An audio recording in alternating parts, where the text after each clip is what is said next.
Na aula de hoje a gente vai começar a abordar a termodinâmica dos sistemas quânticos, ou seja, a gente vai de fato começar a estudar termodinâmica quântica, que é o objetivo do curso, tá certo? E nesse início o que a gente vai fazer é fazer uma reflexão aqui sobre os conceitos de trabalho, de calor, do ponto de vista quântico, e a gente também, ao longo dessa e da próxima aula, aprendeu que a gente define como energia coerente. O que é isso? Então, essa seria um tipo de energia, ou de troca de energia entre o sistema e o meio externo, acompanhada de uma variação da coerência quântica do sistema. Então, seria um tipo de energia exclusivo para sistemas quânticos. Então, a gente deverá abordar esses conceitos ao longo desta e da próxima aula. Tá? Então, o tema é trabalho,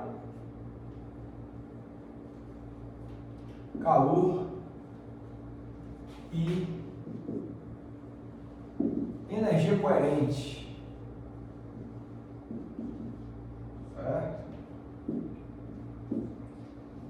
Olha, a referência para esse estudo, tá certo? É um artigo de minha autoria, tá certo? Do ano de 2020, eu vou botar aqui a referência. Quem quiser pode procurar pelo artigo também, mas eu vou procurar ser autossuficiente com essas aulas. O artigo foi publicado na revista Physical Review volume 102,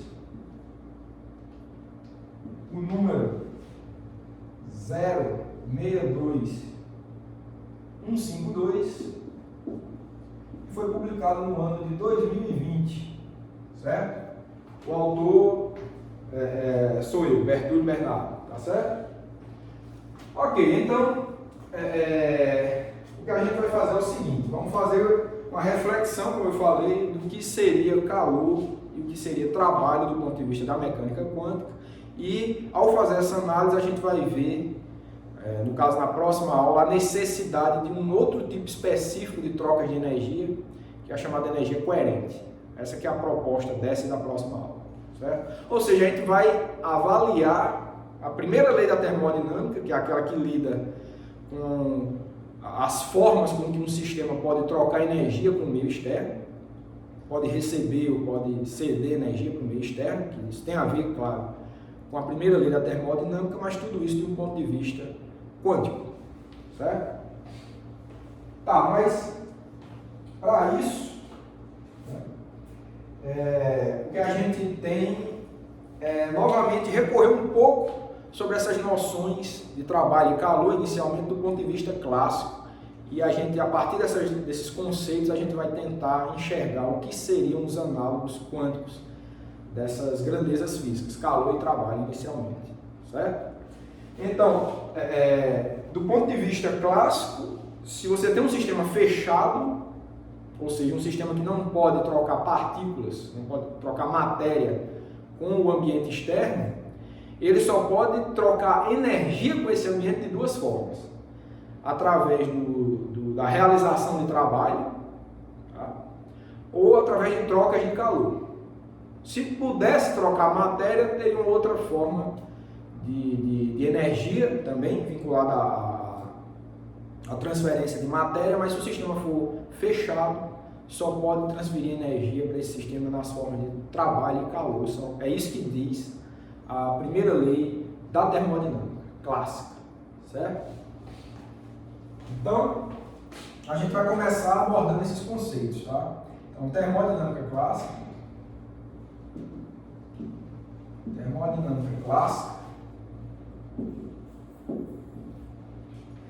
E a gente vai abordar os conceitos de trabalho e calor. Então, a gente tem a definição seguinte: trabalho. A gente pode até recorrer para aqui a primeira lei, tá certo? Primeira lei, ela diz que a variação diferencial de energia interna de um sistema é igual ao trabalho, variação infinitesimal do trabalho mais troca de calor infinitesimal, certo? Diferenciais inexatos, diferencial exato, a gente já discutiu isso. E isso pode ser descrito como, se for um sistema do tipo, um sistema gasoso, tá certo? Essa troca de realização do trabalho diferencial seria PDV, certo? Pressão do gás vezes variação do volume, mais TdS, certo?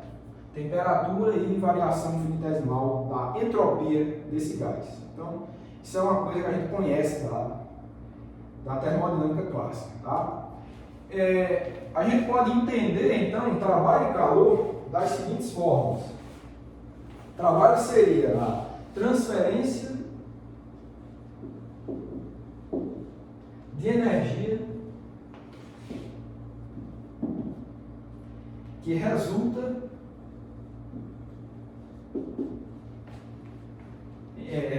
de mudanças,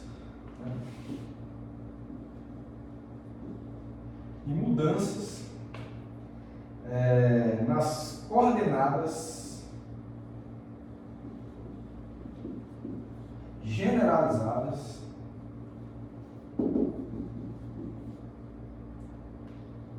que caracterizam o sistema, né, do sistema. Esse seria o trabalho, o conceito de trabalho seria esse. Bom? De acordo com a termodinâmica clássica. E claro, essas coordenadas generalizadas, se for o caso de um gás, seria o volume. Se você mexe no volume do gás, você está transferindo energia e essa energia transferida é o que você chama de trabalho. Se for um sistema magnético que tem partículas com momento de polo magnético não nulo, certo? Então, a magnetização desse sistema seria uma coordenada generalizada. Você aplica um campo, você mexe na magnetização, então isso custa energia e essa energia é trabalho.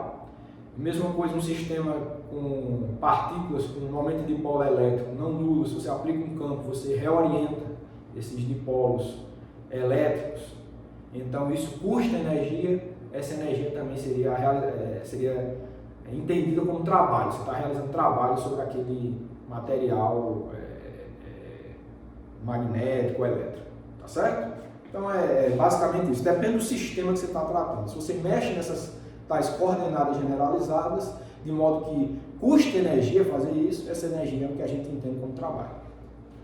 Tá, e o conceito de calor, né, ele fica da seguinte forma, né? Calor, transferência de energia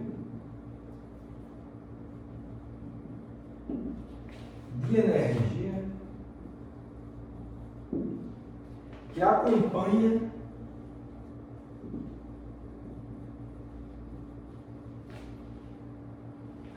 transferência de entropia.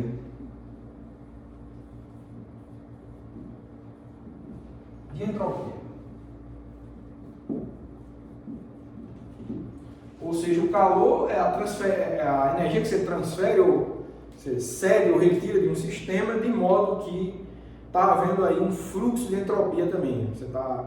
A entropia está fluindo do sistema para o ambiente ou vice-versa. Então, quando isso acontece, quando você transfere energia acompanhada dessa transferência de entropia, essa energia, você está dizendo que ela está sendo transferida na forma de calor. Então, são essas as duas formas, de acordo com a termodinâmica clássica, com que você pode transferir energia para um sistema fechado, lembrando, certo? Que não pode trocar matéria por meio externo. Bom, feitas essas observações, né, essas duas definições aqui, elas vão nos guiar para as definições análogas de trabalho e de calor, de acordo com a mecânica quântica.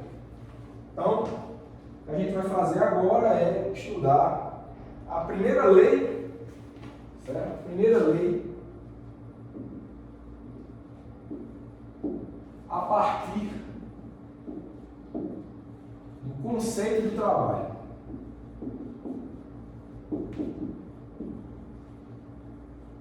Primeira lei a partir do conceito de trabalho. No caso aqui, a gente vai querer estudar a primeira lei do ponto de vista quântico, né? Do ponto de vista clássico, é essa a primeira lei. Vamos reavaliar tudo isso agora de um ponto de vista de mecânica quântica. Essa que é a ideia. Ok, então, para a gente tratar de um sistema quântico, o que é que a gente faz? Vamos considerar um sistema quântico arbitrário com o seguinte hamiltoniano. Tá? Então, considere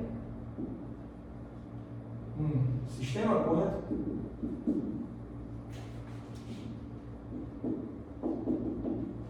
com o seguinte hamiltoniano. Bom, por que a gente começa estudando o hamiltoniano? Se a gente vai fazer um estudo de primeira lei da termodinâmica, que tem a ver com energia, óbvio que a gente vai ter que avaliar o hamiltoniano desse sistema quântico, certo?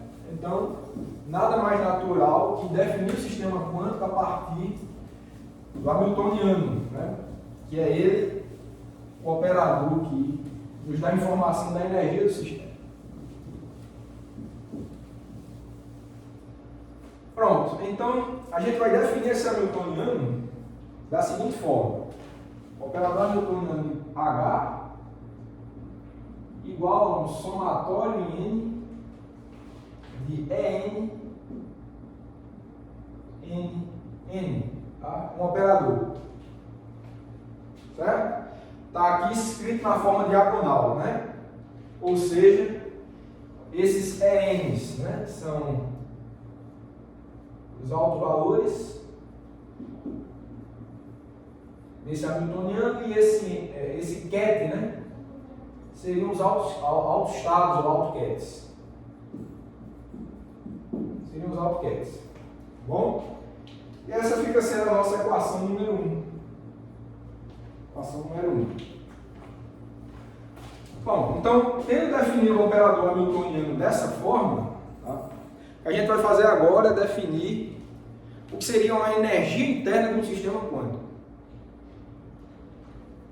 Ou seja, a gente vai querer saber qual é a energia total de um conjunto de partículas, mas essas partículas todas têm que ser entendidas do ponto de vista quântico, certo? Ou seja, todas igualmente submetidas a esse hamiltoniano aqui, ou seja, podem ocupar qualquer um desses níveis aqui, desses estados, e se você fizer uma medida de energia, essas partículas vão exibir, né, com o resultado dessas medidas, um dos possíveis N's, né? Esse N pode variar de 1 até um número arbitrário aí, não tem, pode ser 2, pode ser o número que você quiser, tá? Sistema quantizado aí, com uma dimensão arbitrária, certo? Então, um sistema quântico arbitrário.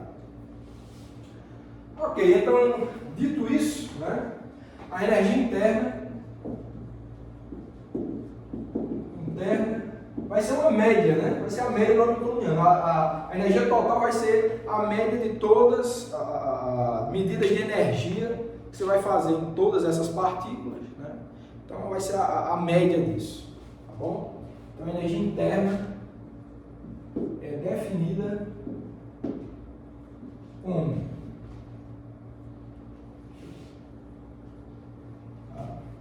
vai ser, a gente vai chamar de U, tá certo? A gente vem chamando de energia interna de U, é igual à média do hamiltoniano, que é igual ao traço do produto da matriz de densidade do sistema, certo? Vezes o operador hamiltoniano. Esse é o estado do sistema, certo? A matriz de densidade, ela é uma extensão, né, do conceito de estado quântico, do ket psi, né? Quando o ket é para um estado puro, né? Se você tiver um estado qualquer, puro ou misto, o que é conveniente é você representar esse seu estado quântico por uma matriz de densidade, certo? Quem esquecer dos conceitos de matriz de densidade, né, no canal do YouTube tem aula sobre matriz de densidade, vocês podem consultar, certo? Mas do formalismo de matriz de densidade, quando você representa seu sistema quântico com matriz de densidade, a média de qualquer operador tem essa estrutura. Traço do produto da matriz de densidade vezes o operador, que representa o observável que você quer verificar a média dele. Então, é isso. Tá, então você vai ter duas matrizes que você vai multiplicar e depois tira o traço dessa multiplicação. Essa é a conta que você faz. Tá, mas quando você vai escrever a matriz de um operador em mecânica quântica, você precisa escolher uma base de representação dessa matriz, no caso das duas matrizes. Tá? Se você usa a base de AutoCAD do Hamiltoniano, que é essa base N aqui, tá? Você vai calcular isso daqui e você vai encontrar o seguinte resultado.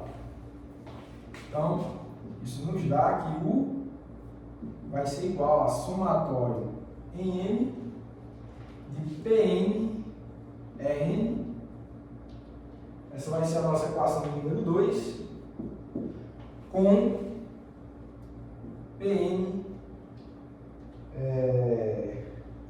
Acho que é melhor eu escrever, né? Algumas coisas aqui. Com ρ, né? Dizer logo quem é ρ, certo? Com ρ sendo a matriz de densidade. Matriz de densidade do sistema, né? E Pn igual a esse sanduíche aqui da matriz de densidade com os autoestados, os AutoCADs do Hamiltoniano. Tá bom?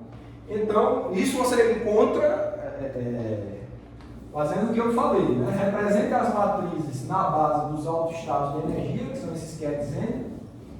Você faz esse produto dessas matrizes, né? Essa representação. Quando você tirar o traço desse produto, você vai ver bem fácil que vai dar somatório de Pn. Esse é o resultado. Ok. O que mais que precisa falar sobre isso, né?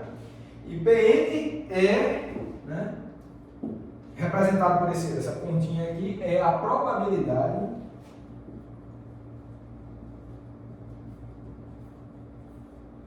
de encontrar o sistema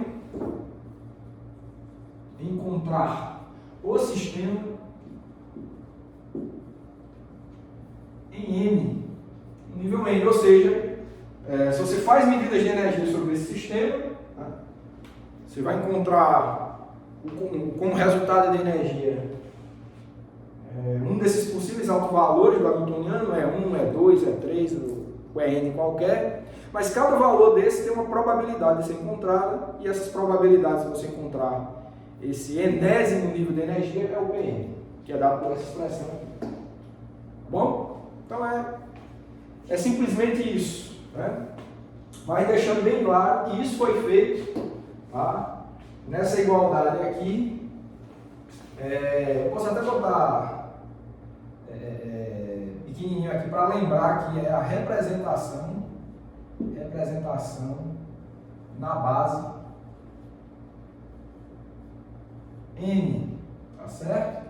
Para mostrar que o cálculo desse traço aqui foi feito representado na base N, ou seja, na base dos autoestados do Hamiltoniano. Se você usasse outra base, a expressão seria outra, tá? O somatório, obviamente, seria o mesmo, mas você estaria com um somatório com produtos diferentes. A gente ainda vai ver isso. A gente vai fazer essa mesma conta depois, representada em outra base. Mas na base da energia dá isso. Tá?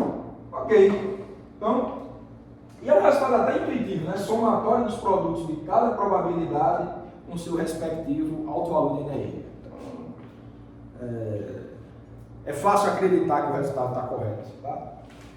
Bom, feito isso, né? O que a gente vai fazer agora é o seguinte. De 2, da equação 2,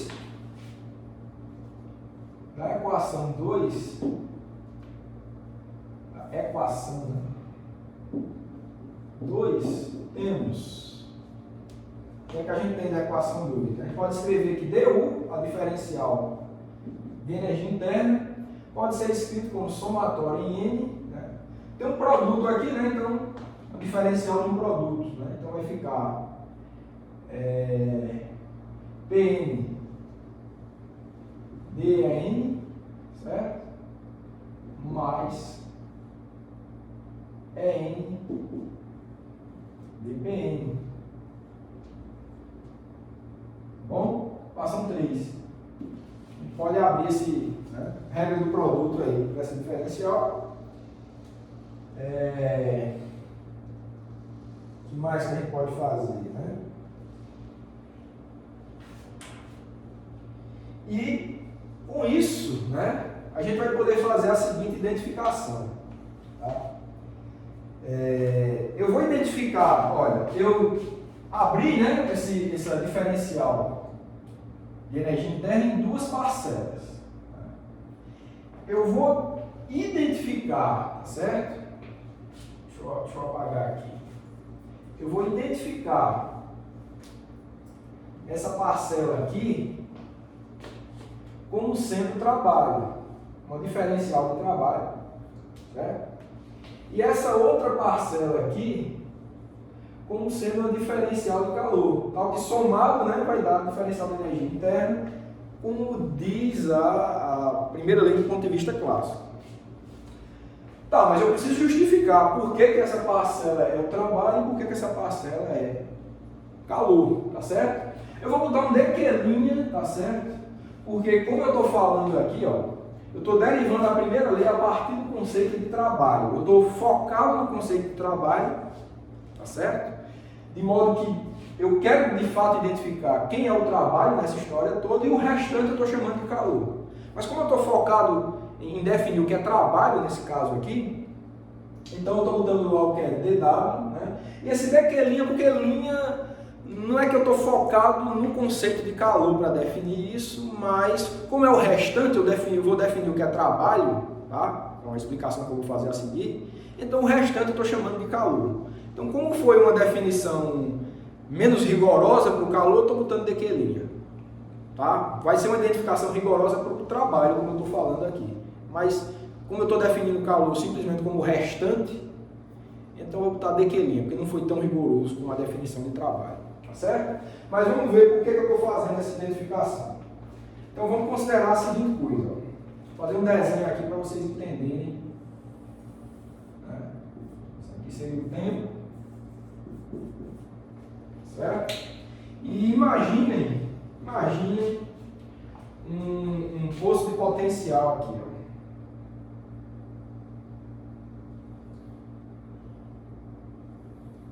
Certo? Um poço quadrado de potencial. Todo mundo já resolveu esse problema com mecânica quântica, sabe as soluções, sabe os altos valores de energias, as autofunções, né? Bom, o fato é que para um caso desse, né, do poço quadrado, né, as energias do sistema, né, elas são dadas pelo quê? N, né, igual a N quadrado, onde N é um número inteiro, H cortado ao quadrado, π ao quadrado sobre 2M L ao quadrado, onde L é a largura da caixa, né, do poço quadrado. Então a gente pode identificar as energias, né? Elas aumentam com o quadrado do número quântico aí, né? Desse número inteiro N. Então você tem um primeiro nível de energia baixinho aqui, né? Você vai ter um segundo mais alto aqui, que vai com o quadrado, né? O terceiro já vai estar, né, mais alto, o quarto já vai estar lá em cima, né? Subir um pouquinho mais aqui. Certo? Então, vai aumentando mais ou menos dessa forma, né? Vou baixar um pouquinho esse aqui, para representar melhor, tá? Então, mais ou menos assim. Vai subindo com o quadrado. Um pouquinho mais alto aqui, tá? Então é isso. Agora, vamos imaginar que eu faço uma transformação nesse meu potencial quadrado, que eu vou fazer o seguinte, eu vou esticar esse potencial. Tá? Eu vou, um trabalho de o processo de expansão, né? Ao aumentar a região de potencial zero, tá? Vou alargar essa caixa. Então, quando eu faço isso, né, a caixa vai ficar mais larga, tá certo? Aqui e aqui, tá certo? Vou deixar ela mais larga, tá? Certo? Se eu deixar a caixa mais larga, né, quanto maior o L, mais baixos vão ser os respectivos níveis de energia. Os níveis de energia vão dar uma baixada, tá certo? Porque ela está no denominador aqui. Então, os novos níveis, né, o primeiro vai estar bem baixinho aqui, ó, certo? O segundo vai estar um pouquinho aqui, ó. O terceiro já vai estar mais aqui. O quarto aqui em cima, tá bom? Então, você vai dar uma baixada nesses níveis, né? Então, mas, de novo, você tem uma coisa respectiva, né? Você tem uma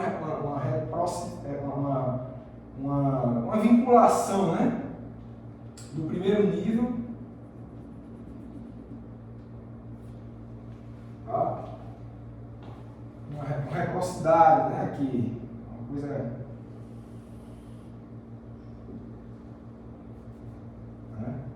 Segundo nível, terceiro nível, uma reciprocidade dos níveis, tá? Então, aqui também. Essa aqui é a questão. Então, quando você alarga, os níveis vão se reacomodar aqui mais baixos. Tá? Eu vou chamar esses níveis da seguinte forma. Esse aqui vai ser o nível E1 inicial, esse vai ser o E2 inicial, o E3 inicial, o E4 inicial e assim por diante. E aqui você vai ter o E1 final, tá? E2 final, E3 final, E4 final e assim por diante. Certo? Então é o seguinte, ó. Claramente, se você alarga essa caixa, né, como eu já comentei, esses níveis vão se movimentar, né? Vão se movimentar. Se você alargou, os níveis vão abaixar nesse caso. Se você comprimisse, os níveis iriam subir.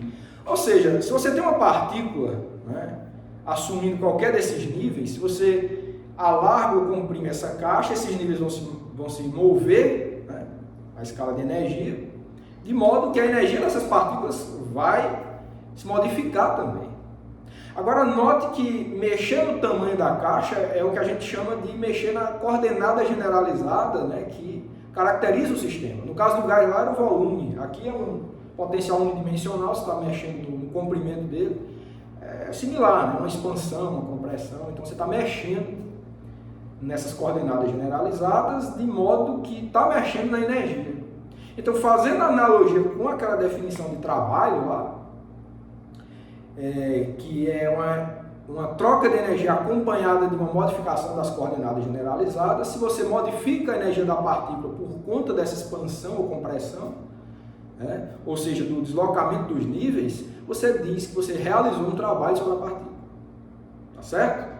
Então é isso que você identifica como trabalho, essa movimentação dos níveis. Certo?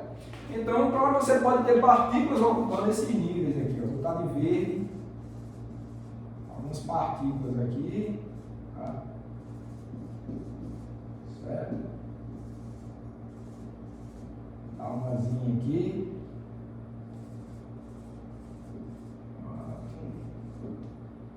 Umas 4 aqui também. 3. E umazinha aqui. Pronto. Então você fez uma expansão, as partículas, você poderia ter no caso aqui eu botei 7 partículas ocupando o primeiro nível, 4 ocupando o outro, né? 3 ocupando outro, 1 outro, então assim por diante, certo? Então, se você tem um caso como esse, né, quando você alarga a caixa, os níveis baixaram, você meio que baixou a energia dessas partículas, né? Se você tiver uma correspondência do número de partículas em cada nível, né, seria uma transformação adiabática, né? De acordo com o teorema adiabático. Se você faz isso muito lentamente, as probabilidades de ocupação permanecem fixas, né? Talvez o teorema adiabático seja algo que a gente estude ao longo desse curso. Mas enfim, não é obrigado você manter o número de partículas não, tá certo? Mas caso isso aconteça, você nota que essa daqui foi uma mudança de energia causada exclusivamente pelo deslocamento dos níveis, certo? E é isso que você está chamando de trabalho, realização de trabalho sobre a partícula. Isso é um trabalho externo, um agente externo que tem que fazer isso. Mas se por acaso, né, então tem a ver com isso daqui, ó, tá vendo? Ó, uma diferencial, uma modificação dos níveis de energia. Então faz sentido chamar de trabalho por essa razão, ó, tá vendo? Por isso que eu estou identificando como trabalho. Tá?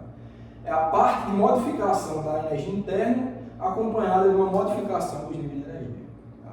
O restante a gente está chamando de calor, ou seja, é uma modificação da energia interna acompanhada de uma modificação nas probabilidades de ocupação, tá certo? Nas probabilidades de ocupação.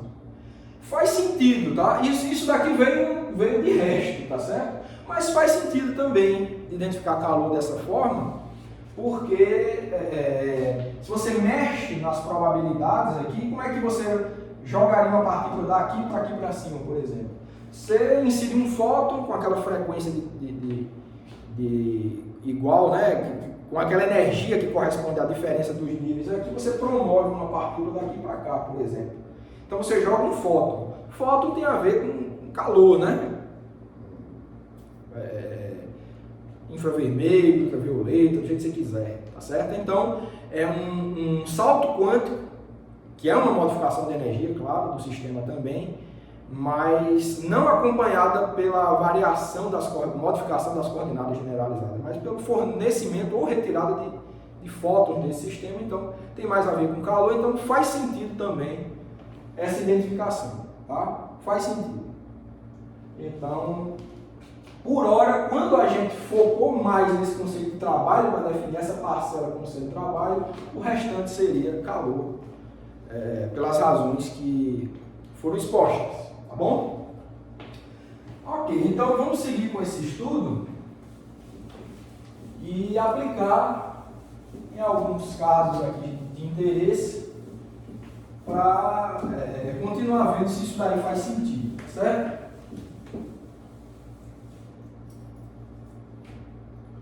Então vamos ver o que a gente vai fazer agora. Bom, para ilustrar isso daqui, a gente vai fazer um estudo de um processo isotérmico. Ou seja, vamos estudar um processo de um sistema que está ocorrendo em contato com o banho térmico. É isso que a gente vai fazer agora. Tá? Então, exemplo, processo isotérmico. É isso que a gente vai estudar agora. Então, para um sistema quântico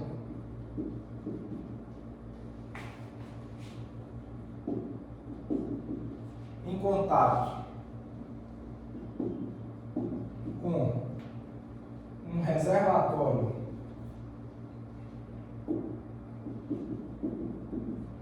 a uma temperatura T, o que é que a gente tem? O que é que a gente pode dizer sobre o estado do sistema? Né? Bom, o estado do sistema quântico, né, ele vai ser definido como o chamado estado térmico. O que é o estado térmico? É um estado cuja distribuição de probabilidade de ocupação das partículas nos níveis vai seguir uma distribuição de Gibbs-Boltzmann, que é aquela distribuição canônica, né, que a gente vê nos cursos de mecânica e estatística, que define quais são as probabilidades relativas de ocupação dos níveis. Tá? Então, sempre a depender da temperatura, né, você vai populando cada vez níveis mais altos, mas o fato é que você tem um nível fundamental mais populado, um nível excitado um pouco menos, e à medida que você vai verificando os níveis de maior energia, você verifica que eles são cada vez menos populados, ou seja, com menor probabilidade de ocupação, certo? Isso foi muito bem definido, tá certo? É o chamado estado térmico. Vou botar ρTH, tá certo? Rho de matriz de densidade, TH do térmico. Isso vai ser igual a somatório em N, tá? Da exponencial de menos EN sobre KBT dividido por Z maiúsculo em N. Tá? Esse é o chamado estado térmico. Eu vou dar um número para essa equação, tá certo? Vou chamar essa equação aqui de 3, tá certo? 1, 2, 3. Vou chamar essa de 4. E essa daqui de 5.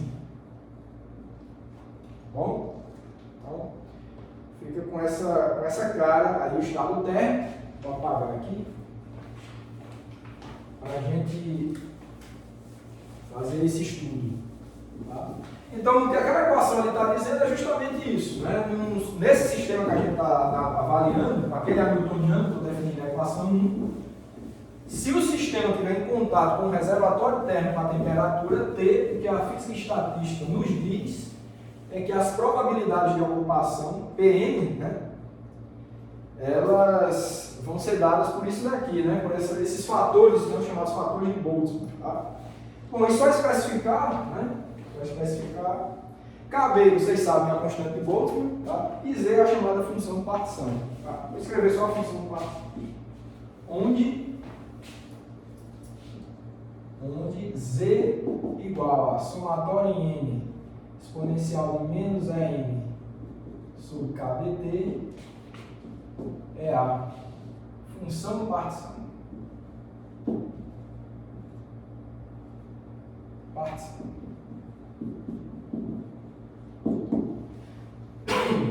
Então fica aí essa definição, tá?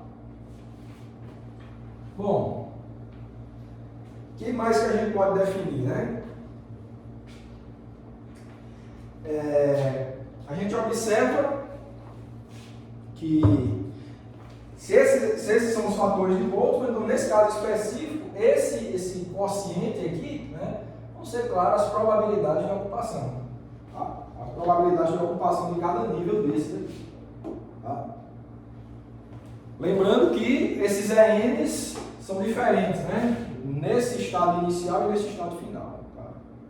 Mas as probabilidades de ocupação seguem essa regra se você diz que esse sistema está em contato com o reservatório térmico a temperatura fixa T. Ok. O que é que a gente pode dizer também? Para esse estado, né? Para este estado, temos o que é que a gente tem? Que a chamada energia livre, né, que é dada por menos KBT logaritmo de Z. Isso é lá da teoria do ensemble canônico, né, de representação da física estatística, né, da estatística térmica dos sistemas. Então, a energia livre é definida dessa forma, equação 6.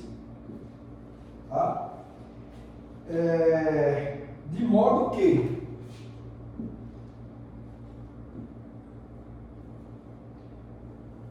vou fazer umas continhas, vou apagar logo aqui, tá? Qualquer coisa vocês voltam aí no vídeo. Essa figura é importante, mas vou precisar apagar.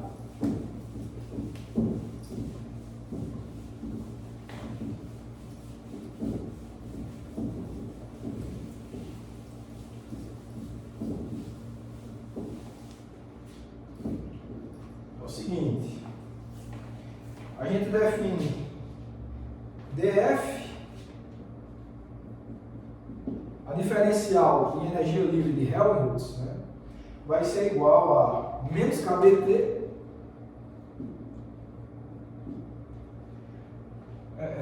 sobre Z, né? DZ sobre Z. Derivada do logaritmo. Com z dado por isso daqui, tá certo? Ou seja, né? O que é que a gente tem? A gente vai ter que df vai ser igual a menos kbt sobre z, que multiplica, né, dz dn, eu estou mudando aqui a diferencial desse lado direito da equação, tá certo?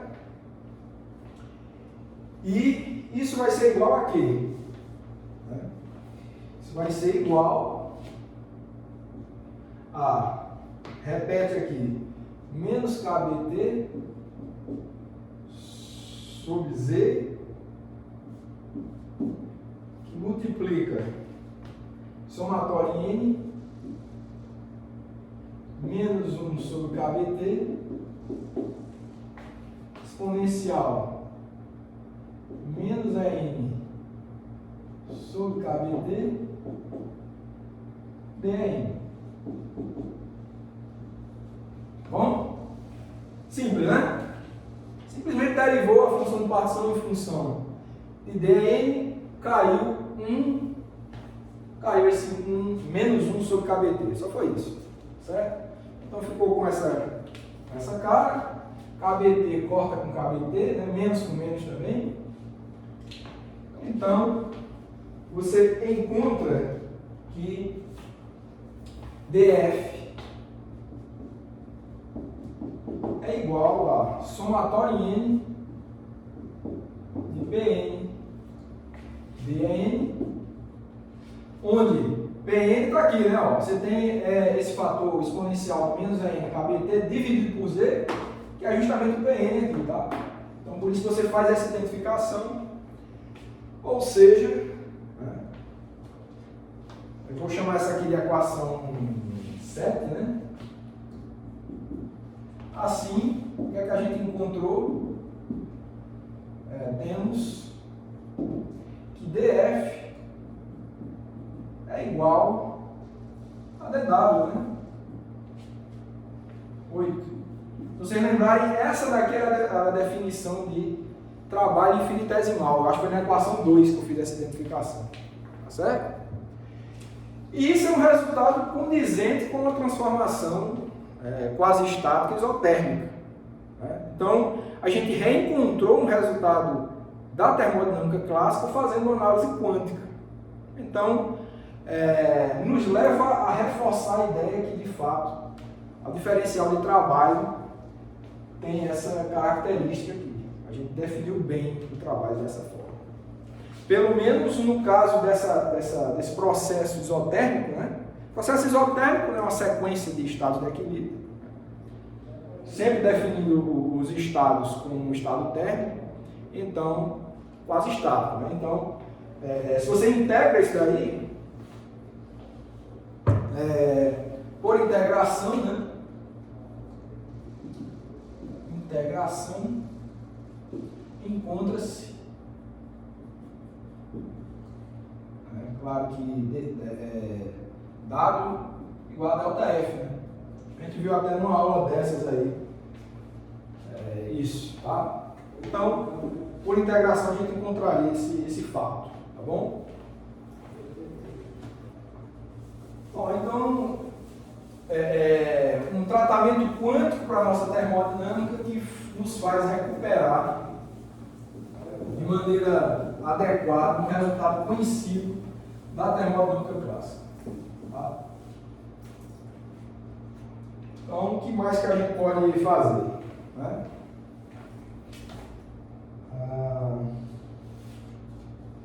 Bom, agora, isso a gente fez um estudo, né, do DW. Né?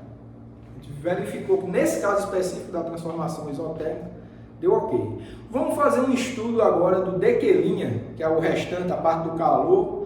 Para esse caso de processo isotérmico, vamos ver se a gente encontra também algum resultado interessante. Bom? Então, vamos lá. Para dq', né? nesse mesmo exemplo, né? Para DQ' temos, o que a gente tem? A gente tem o seguinte, ó, a gente parte da seguinte coisa, Pn a gente já identificou como sendo exponencial de N sobre KBT dividido por Z, certo?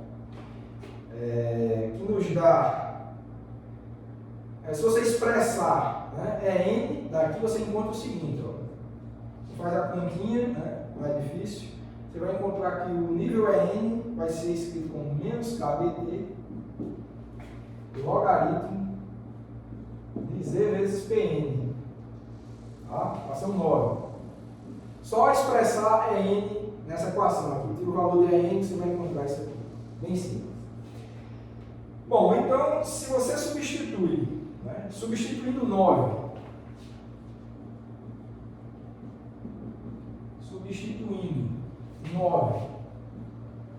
na relação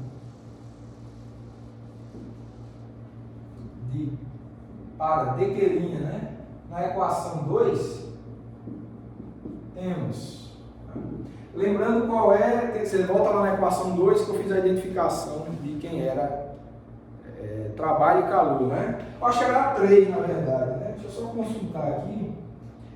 Eu acho que era a equação 3, é 2 ou é 3, o que eu identifiquei como DQ'. Vocês vão ver agora, eu vou fazer isso agora, tá? Bom, vamos lá. Vou apagar aqui para a gente fazer isso.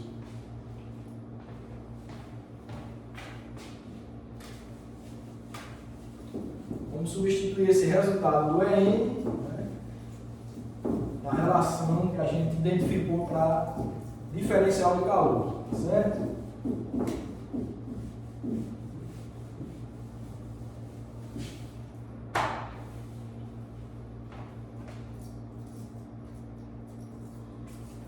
Bom, o que temos, né? Então vai ficar DQ' igual, a definição é a seguinte, ó, somatório em N é N de Pn, que é igual, vamos lá, vamos fazer essa conta, vamos substituir o resultado ali da equação 9, substituir aqui, tá? Então vai ficar assim, igual a somatório em N, menos KBT, né?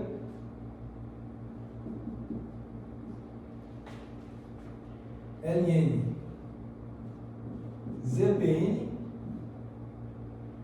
dPn, tá? Só substituir o resultado da 9 aqui, tá?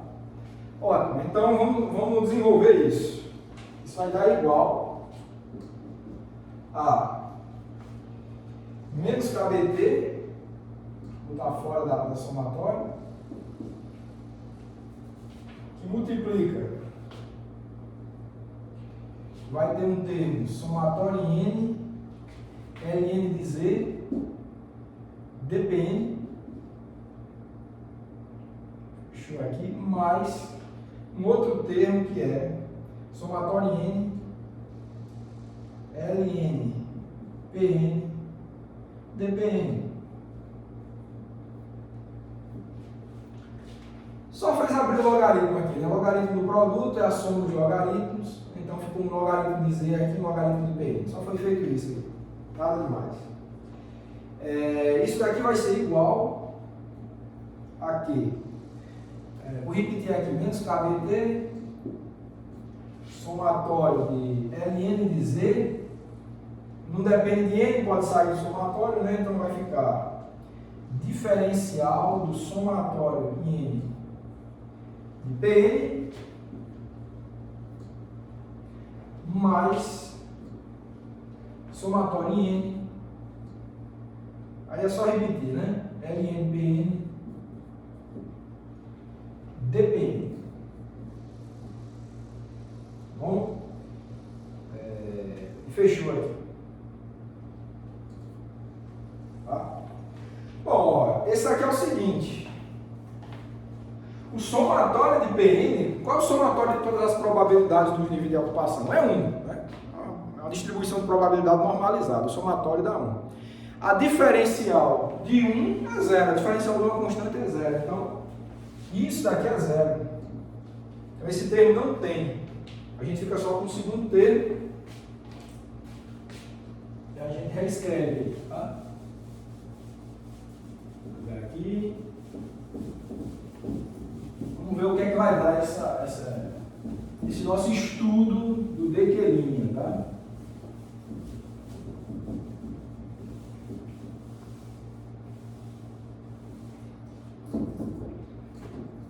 Dequelinha.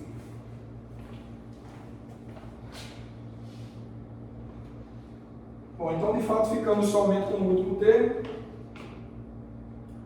que é Dequelinha igual a menos KBT, somatório em N, LN, PN, DPN. Bom, essa é a equação número 10. Equação número 10. Bom, a gente já achou esse resultado, vamos ver se a gente, comparando com a definição de entropia, que tem a ver com calor, né? A gente definiu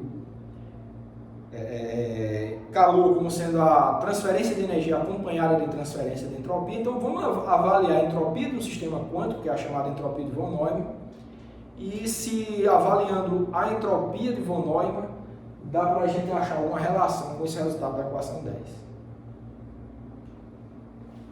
Então, vamos lá. Então, da entropia de von Neumann,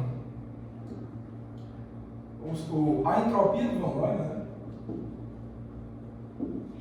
Entropia de von Neumann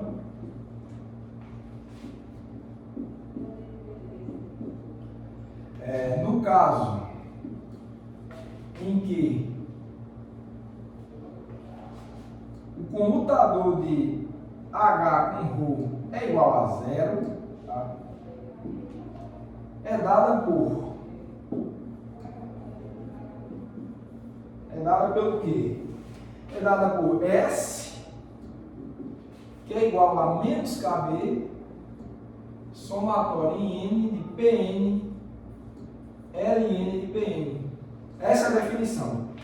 Tem uma aula também no canal do YouTube, tá certo? Que fala uma ou duas de entropia de von Neumann. Se vocês procurarem aí, tem aula inteira explicando por que a entropia quântica tem esse formato aqui, certo? Mas por que eu estou chamando a atenção para isso daqui? Ó? Quando a H, ou seja, quando o hamiltoniano e a matriz de densidade comutam, só assim a entropia é escrita dessa forma. Bom, quando dois operadores comutam, em geral, eles têm um conjunto de AutoCADs simultâneos. Os mesmos AutoCADs de um operador são os AutoCADs do outro operador. Então, dizer que isso daqui é verdade, você está dizendo que os AutoCADs do hamiltoniano são os AutoCADs da matriz de densidade. Ou seja, os AutoCADs da matriz de densidade são aqueles AutoCADs N, que são os mesmos do hamiltoniano. Para o caso do estado térmico, que eu já escrevi aqui, isso é verdade. Isso é verdade. Quando você tem um ρ, a matriz de densidade ρ, escrita naquela forma de Gibbs-Boltzmann, a distribuição canônica, é um caso em que a matriz de densidade ela é diagonal na base N, na base dos autoestados de energia. Então, satisfaz esse caso aqui. Tá certo? Ou seja, é um caso específico. E quando isso é verdade, tá certo? Então, você pode expressar a entropia nesse formato aqui. Tá?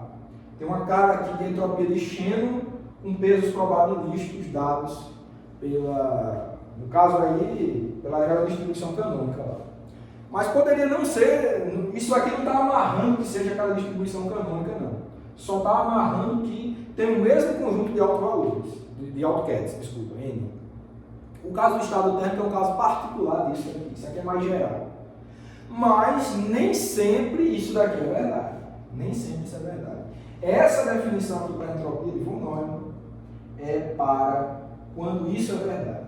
Quando isso não for verdade, a gente ainda vai ver. É uma expressão mais geral para a entropia de von Neumann, não é mais complicada não, tá?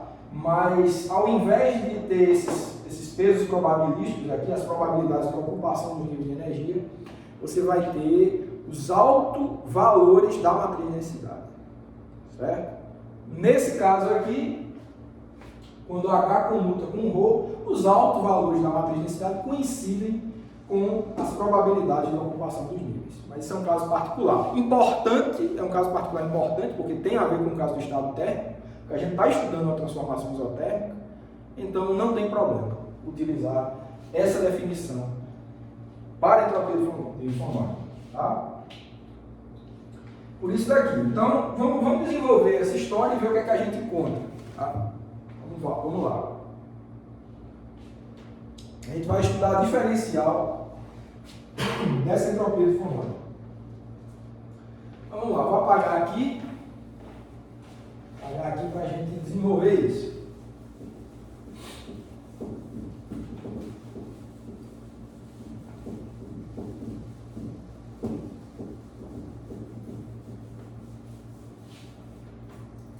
Então vamos ver como é que fica. Nesse caso, vai ter o seguinte, então, isso nos dá, né? Nos dá a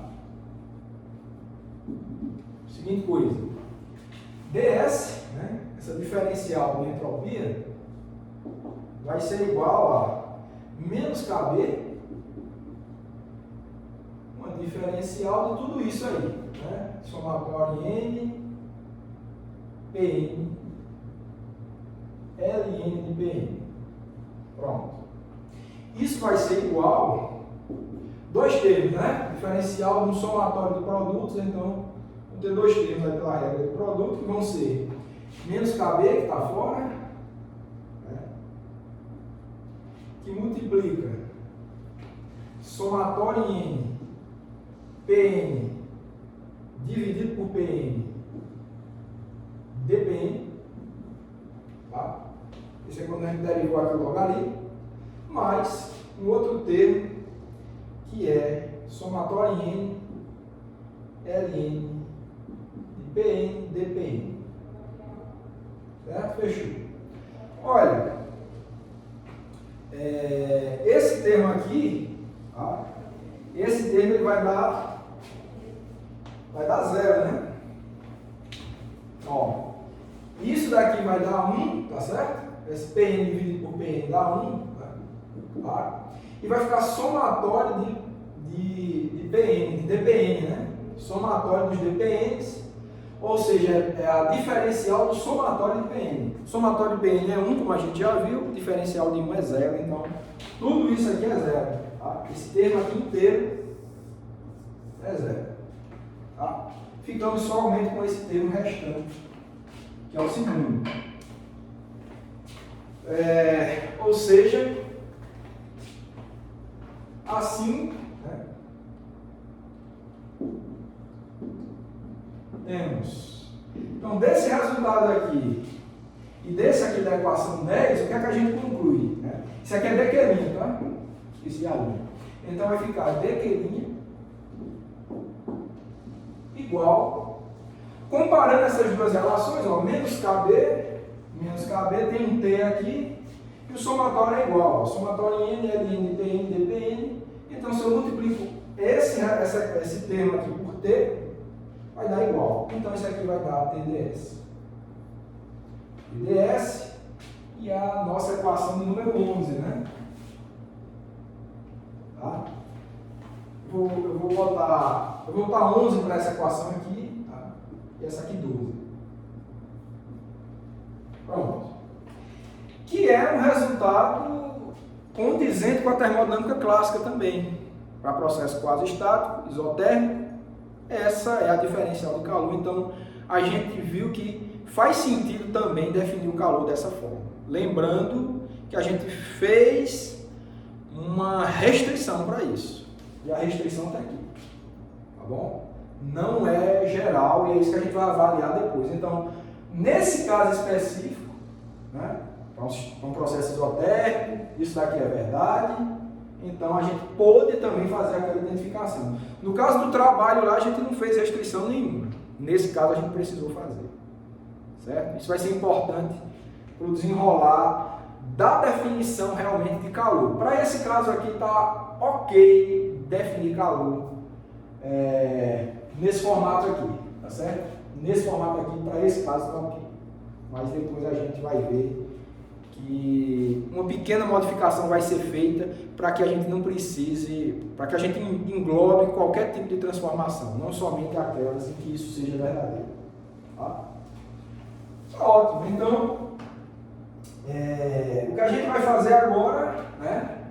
Tudo isso que a gente fez aqui foi focando primeiro no conceito de calor, desculpa, de trabalho. Se vocês lembrarem, eu escrevi primeira lei a partir do conceito de trabalho, identificando a energia, a transferência de energia acompanhada de variação dos níveis.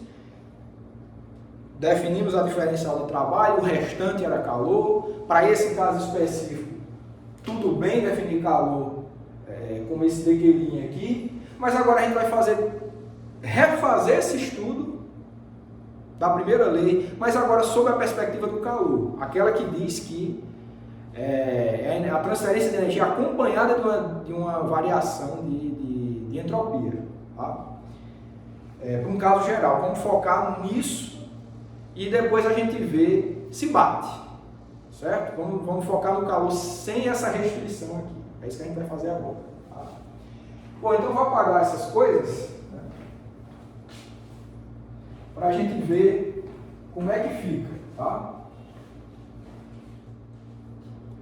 Bom, então o que a gente faz agora é revisitar a primeira lei, o mesmo estudo que a gente fez para a primeira lei da termodinâmica do ponto de vista quântico, mas agora a gente vai garantir que o conceito de calor está bem representado a partir da transferência, do conceito, né, de transferência de energia acompanhada de variação de entropia, mas o conceito geral de variação de entropia, não aquele com aquela restrição, tá certo? Então, a gente começa essa parte aqui falando da primeira lei de novo, né? A partir do conceito de calor. A gente fez a partir do conceito de trabalho, vamos fazer a partir do conceito de calor. Então, a energia interna do sistema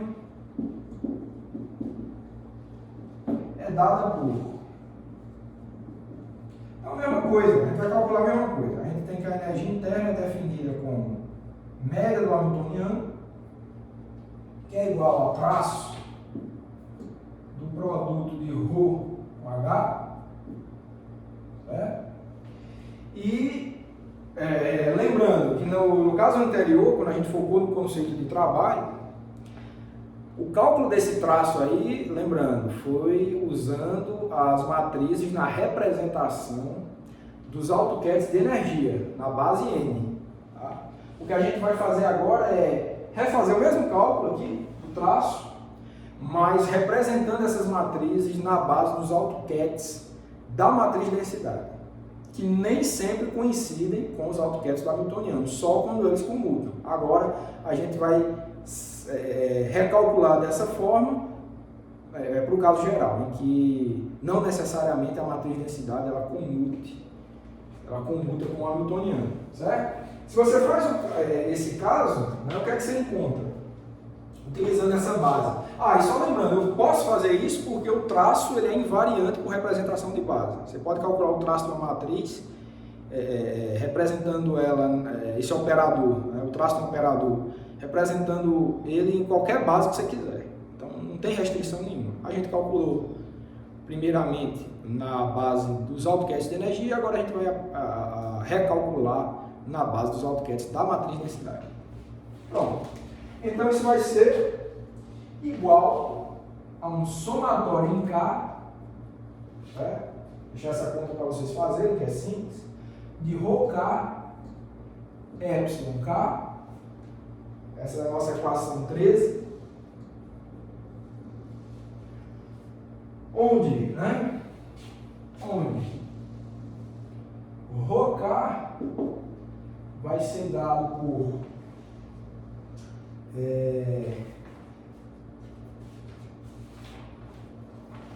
K, Rho, K, certo? Esses casos vão ser os AutoCADs da matriz de densidade, tá bom? Então, onde esses Rho K são os autovalores, né? Os autovalores da matriz de densidade, né? De Rho. Ou seja, né? Ou seja, se você representar a matriz de densidade na sua forma diagonal, isso vai ser somatório em K, Rho K, KK. Tá? É um operador hermitiano, tem uma forma diagonal. Na forma diagonal, os elementos da diagonal são os autovalores da matriz, então você tem essa representação aqui. A matriz de densidade de Rho na sua forma diagonal. Tá? Quem quiser lembrar de novo sobre matriz de densidade, representação de operadores na forma matricial, tem aulas aí no curso de mecânica quântica que está aí no canal do YouTube para vocês reestudarem, relembrarem do jeito que quiserem, certo? Mas é isso, e esse εk, eles ficam sendo K, HK, né? H é o hamiltoniano, sendo os elementos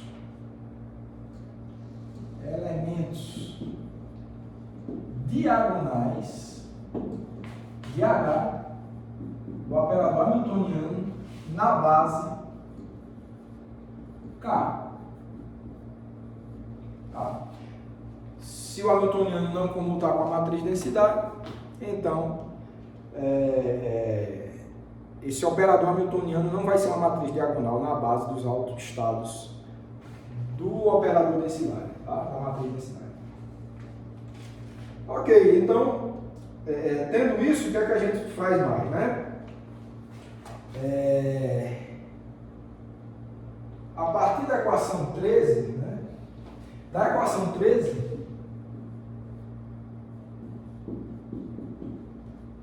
temos, a gente vai ter o seguinte, que du, né? Du, vamos abrir na diferencial, né? Vai ficar somatório em K, Rho K, dEk mais, né? A outra parte que εk. Acho que eu vou botar a outra primeiro, que eu estou sempre chamando o trabalho primeiro, né? dk, dρ K, mais Rho K, dεk. Certo? Bom, então fica esse formato aqui. Tá? A diferencial desse somatório de produtos aqui, né? Você usa a regra do produto, abre desses dois termos, tá? εk de Rho K mais Rho K dεk. Ok. Então, né? O que é que a gente pode fazer? Da definição da entropia de von Neumann, a gente tem o seguinte. Da definição da entropia de von Neumann, temos, você vai ter o seguinte, ó, que S, tá? A entropia de von Neumann, a definição dela é o seguinte: S é igual a menos KB, bom, traço, vezes o traço, de Rho, Ln de Rho, que é igual a menos KB somatório em K de ρK, Ln de ρK. Tá bom? Essa aqui é uma definição de entropia de von Neumann sem restrições. Essa é a definição geral. Aquela que tinha somatório de Pn, Ln de N, Ln de Pn, que eu falei anteriormente, era para o caso exclusivo em que o hamiltoniano comuta com a matriz de densidade. No caso em que você não tem essa restrição, esta é a definição da entropia de von Neumann. Tá bom? Então, sem restrição nenhuma.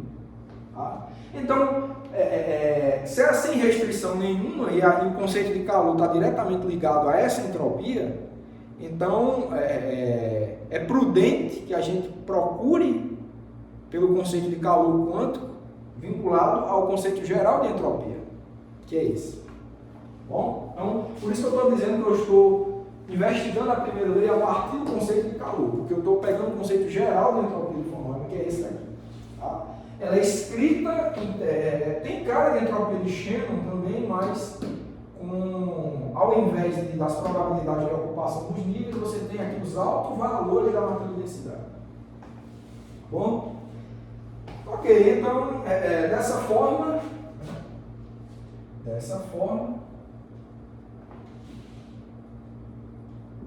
temos, vou apagar aqui, tá?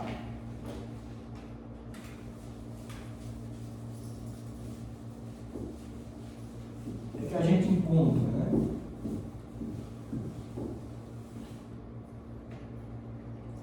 A gente vai ter o seguinte, que a diferencial da entropia de von Neumann vai ser ds igual a menos kb, vai ter a diferencial, vai ficar mesma coisa, né? Diferencial de somatório em K, ρK, Ln ρK, isso vai ser igual a menos kb, vai ficar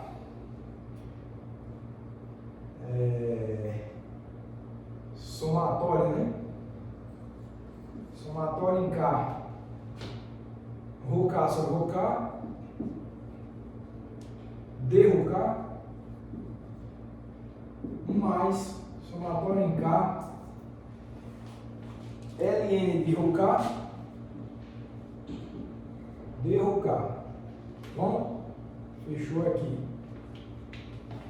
Esse termo aqui a gente já sabe que ele é zero, né? Porque isso aqui dá 1, somatório, né? Vai ficar diferencial do somatório dos altos valores. A matriz de densidade tem traço unitário, então fica de novo uma diferencial de 1, que dá 0.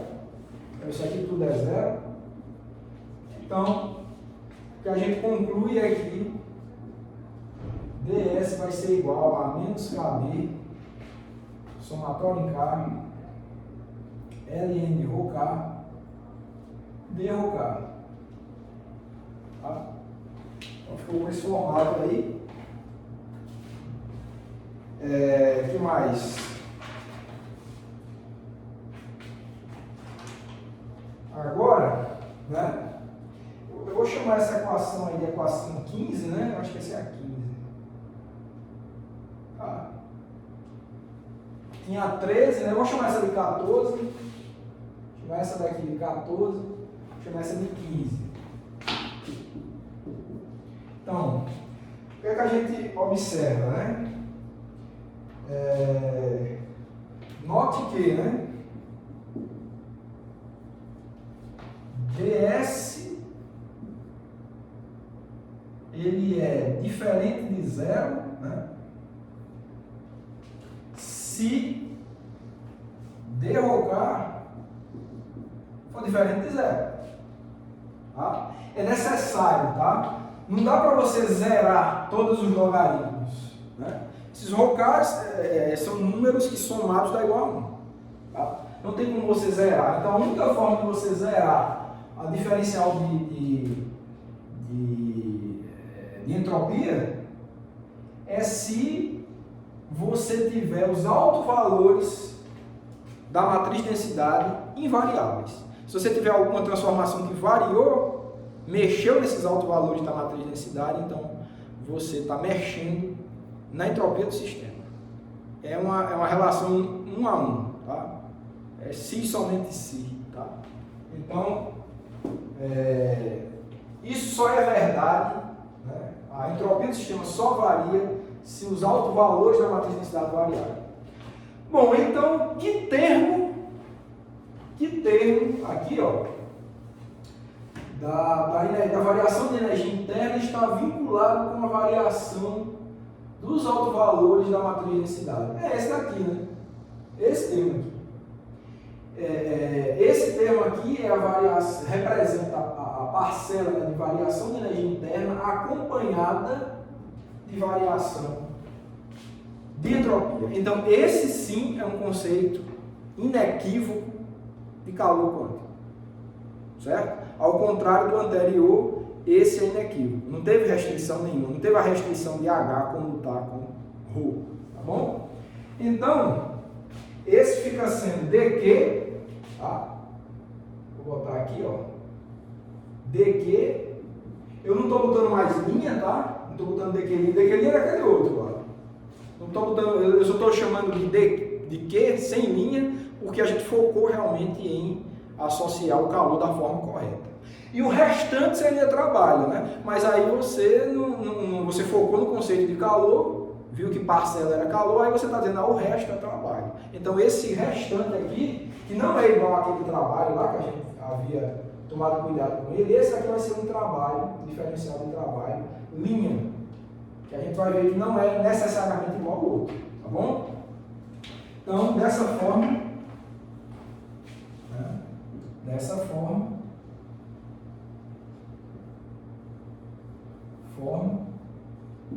Temos essas definições aqui, ó, que dW', né, vai ser somatório ρk de εk e dq sem linha, tá? Vai ser, a gente fez essa identificação, tá? Somatório em K, εk de ρk. Bom? 16 e 17. 16 e 17. Pode olhar aqui para a gente fazer as últimas considerações para esta aula. Tá? Que é o seguinte, né? O que é que a gente tem em relação a esses dois casos, né? A gente escreveu a nossa energia interna de duas formas distintas, nessa aula de hoje, de duas formas distintas. Uma utilizando aquele traço, calculando o traço na representação dos autoquetes de energia. Agora a gente fez a mesma coisa, calculando o traço na representação dos autoquetes da matriz de densidade. A gente desmembrou a diferencial de energia interna em dois termos, fez associações do calor e trabalho nas duas ocasiões. Na primeira a gente focou no conceito de trabalho, tomando cuidado para que aquela parcela específica fosse realmente uma transferência de energia acompanhada de variação das coordenadas generalizadas, foi o dW de fato.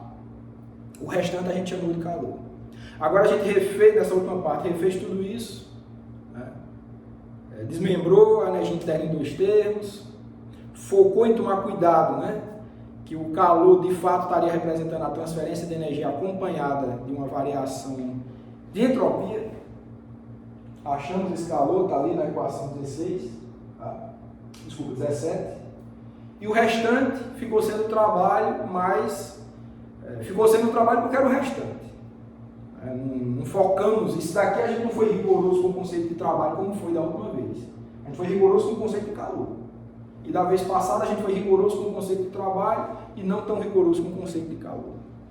Então a pergunta que fica é, será que esses dois formalismos coincidem? Aquele estudo da primeira lei focado no conceito de trabalho e agora esse estudo da primeira lei focado no conceito de calor, será que essas duas coisas coincidem? Tá? A resposta é que essas duas coisas só coincidem quando aquela restrição ela é imposta, ou seja, quando o hamiltoniano ele comuta com a matriz de densidade. Ou seja, quando os dois operadores têm bases com AutoCAD simultâneos. Ou seja, quando a base N é igual à base K. Aí você tem a identificação perfeita do DW igual a DW' e DQ igual a DQ'. Tá? Então eu vou escrever isso aqui. Tá? Então, a partir dos dois formalismos, tá?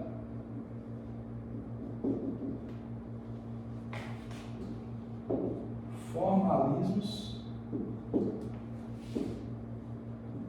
concluímos que DW vai ser igual a DW' e DQ vai ser igual a DQ' quando H comuta com Rho, ou seja, quando a base N é igual à base K. Tá certo? Somente nessa situação. Isso eu estou falando para vocês, eu não provei isso ainda. Só estou dizendo que isso isso só vai acontecer nessa situação aqui. Com esta restrição, quando essa restrição é imposta, aí você não precisa se preocupar se a primeira lei foi derivada a partir do conceito de calor ou de trabalho. Mas quando essa restrição não é imposta, essas coisas não são iguais. Esse DQ não é igual ao DQ', o DW não é igual ao DW', tá bom? Eu vou provar isso para vocês na próxima aula. E a partir desse estudo da similaridade entre esses conceitos de calor e de trabalho nos dois formalismos, é que a gente vai entender qual o papel da coerência quântica no estudo das transferências de energia para um sistema. Tá? Aí que vem o tal do conceito de energia coerente. Vai ficar exclusivamente para a próxima aula, quando a gente fizer uma análise do caso geral. Tá bom? Então, como o tema da aula de hoje era só fazer uma explanação dos conceitos de trabalho e calor, primeiro na física, na termodinâmica clássica, agora a gente está tentando estender isso para a termodinâmica quântica, nos deparamos com esse pequeno conflito que a gente vai tentar sanar na próxima aula. Tá? Então, eu fico aguardando vocês.